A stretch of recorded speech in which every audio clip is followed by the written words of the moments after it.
Stay tuned for fan channel reactions later in the video. Doku. Oh, what a... Why does he turn up against us?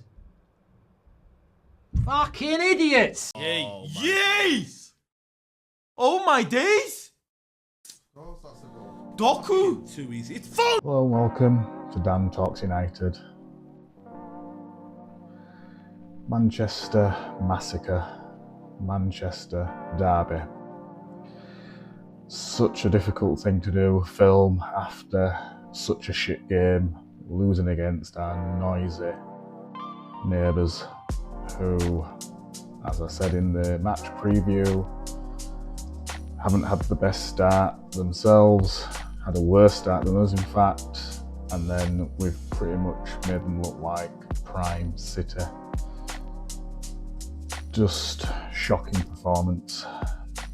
So let's get into it. Talking points. So early on, straight away, probably first 20 seconds, Haaland is through, not square on goal,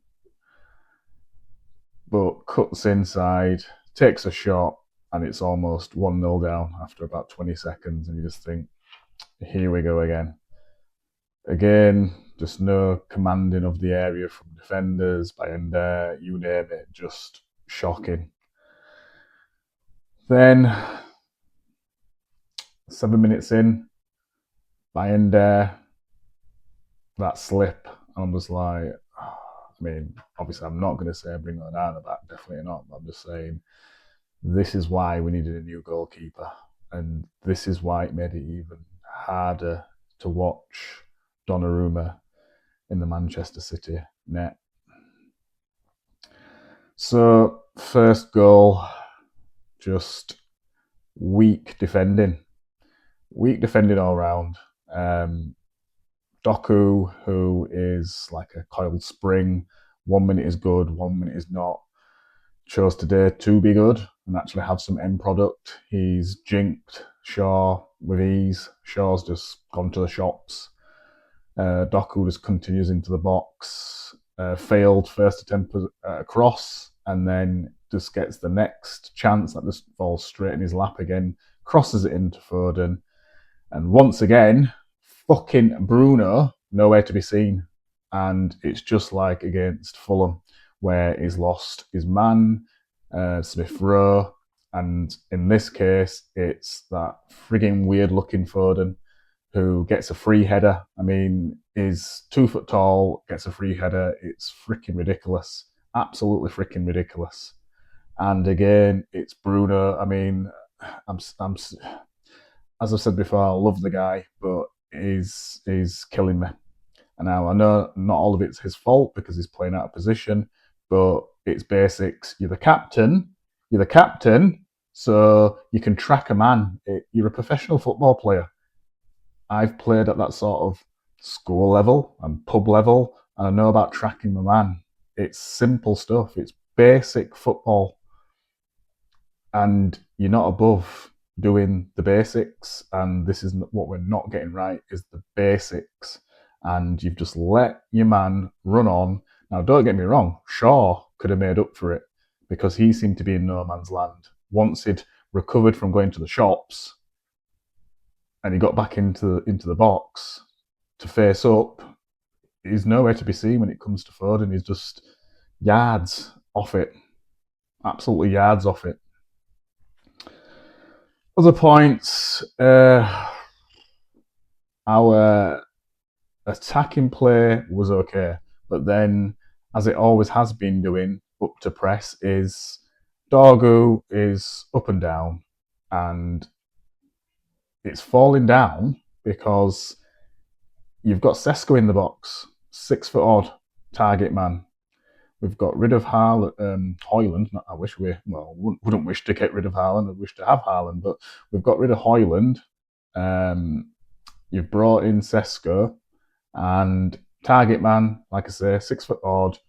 Hit him with the crosses, create some chances, and Dorgu's crossing and it's not beating the first man, or it's either you're crossing along the floor and it's not beating the first man, or you are trying to cross it in the air and it's still not beating the first man. So what's the point? Now, fifth and final point in the talking point section, Sesko. So he's just, as I was saying there, with Dorgu not crossing properly, we're just making Sesko look like Højlund.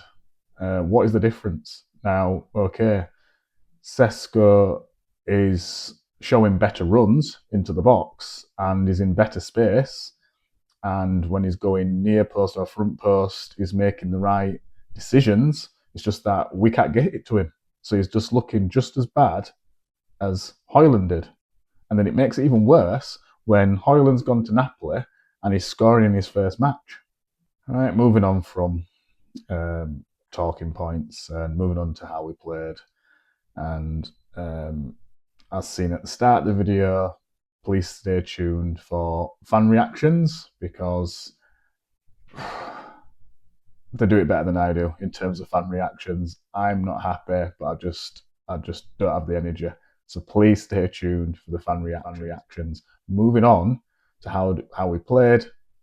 The shape was generally good, probably up to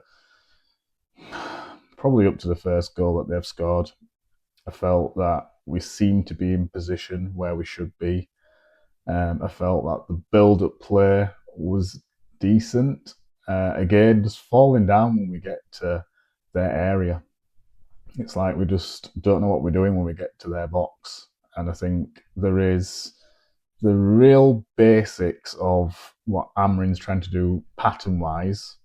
And as I've said before, ball out from Bayern into De Ligt either out to Shaw or out to Yoro. Yoro's then trying to hit it out wide to maybe Ahmad or a Dorgu, for example.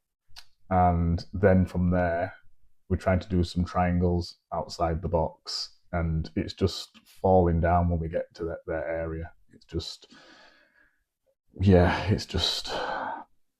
frustrating. Second point on that, I felt at times the pressing was good. I felt Agati was busy. He was getting around Rodri. I felt like Rodri didn't get a lot of space as he would normally expect to dictate. So I suppose that was good, but very difficult to say anything was good in that poor performance. Felt that we'd fell apart in defence. Again, especially after that first goal, just heads went down as we've seen before. And past managers, Ten Hag, Ollie at times, you name it, defence just seemed to just fall to bits. Just lost all discipline. And again, just missing that person, which I would expect De Ligt to be that person that's commanding at the back and shouting instructions and making sure that people are where they should be. Goalkeeper can see everything in front of him. He can shout to his defenders and tell them where they should be. But then again, if you don't know where you should be, then how can you tell other people where they should be? So there we have it. And then finally, on how we played, I felt that this is where Amorim's got a bit of blame here. I don't think his subs did very well. I don't think he substituted very well. I think Shaw, for me, and be coming on to that, but Shaw, for me, had a nightmare and should have been subbed. He's kept him on. He's taken Yoro off, who's got that pace, and Maguire comes on and exposed for pace as he was under mainly where he got exposed under Ten Hag in the past and Ollie at times. Can't play the high line. He's aggressive, but once that aggression doesn't work or he mistimes his tackle, you pass it round him, anybody that's running through is gone. And you can see from when he's in a foot race, if I want to call it a foot race with Haaland, Haaland's gone. Maguire's got no chance, absolutely no chance. So another difficult thing to judge, who's played well. I mean, Dorgu did elements of what he should do. So again, up and down, again, but just fell short when it came to that decisive pass at times, or that cross for Sesko. In Boomer, again in parts, but he does need support from everybody else, and it's very difficult sometimes to shine in shit. And Boomer just showing class, and I hope he does not lose this and dip in performance to the point where he looks as crap as everybody else. But just doesn't matter what you do, whether it's a short pass, a long pass, a crossfield pass, in the air, on the floor, is just controlling it. He's just doing the basics. It's coming into him. He's killing the ball. He's looking up and he's thinking, right, who do I need to pass it to? Pass and move, pass and move. But just the touch and the neat and tidiness of Mbeumo is a joy to see in misery. And it's just a shame that he hasn't got players clicking around him, because he's doing his job. Had some lovely shots, beautiful volley that he had, but then equalled by Donnarumma, the keeper that we should have bought. Excellent save round the post. Now again, if it's our keeper, he's either not saving it or he's palming it back into danger. Donnarumma equal to a lovely volley from Mbeumo, and that's what you want to see. And then lastly, in terms of if I want to say someone's played well, I think Ahmad had moments.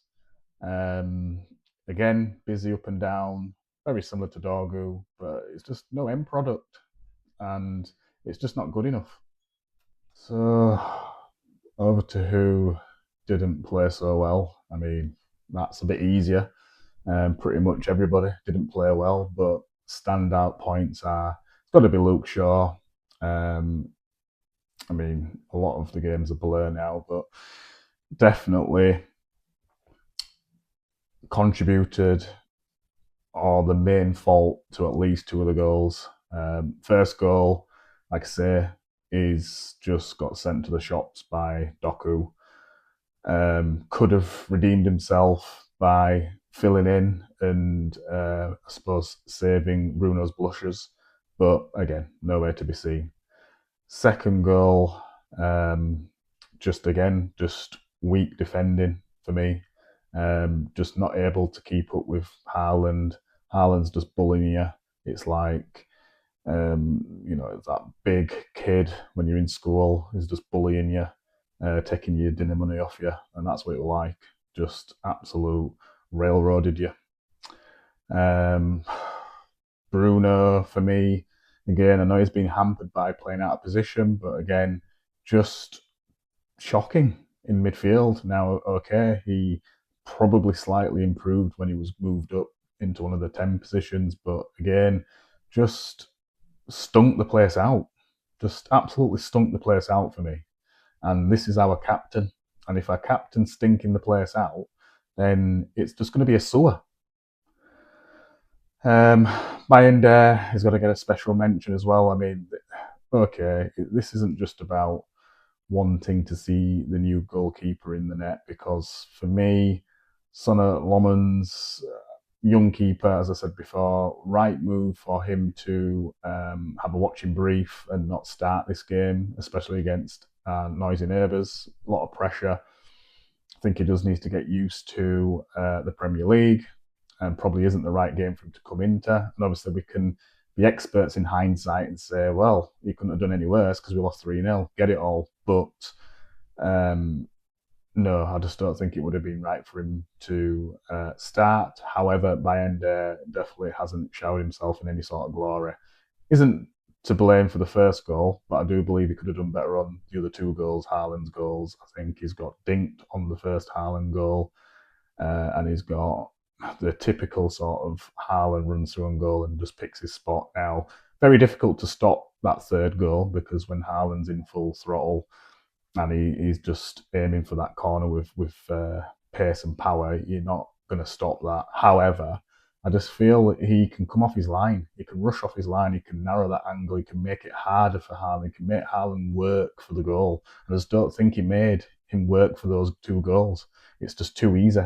Now, your teammates in front of you let you down, but this is where De Gea, for example, is going to stand up, is going to narrow the angle. He's got, obviously, he's a good shot stopper. And I think where we have let the keeper down in the past when we had De Gea between the sticks, he then could save your blushes by just being a top-class goalkeeper. And Bayenda is far from that. Now, he's probably slightly better than Onana, but he's just not good enough. Absolutely not good enough. So just to give the mention to the scorers then.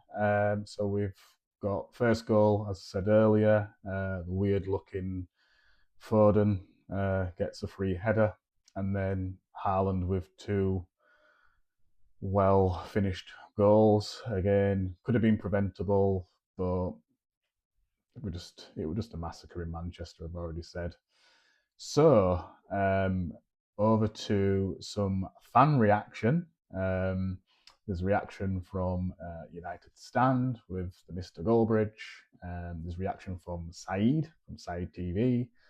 And then there's Flying Pig United. So sit back and have a watch at the fan reaction to the massacre in Manchester.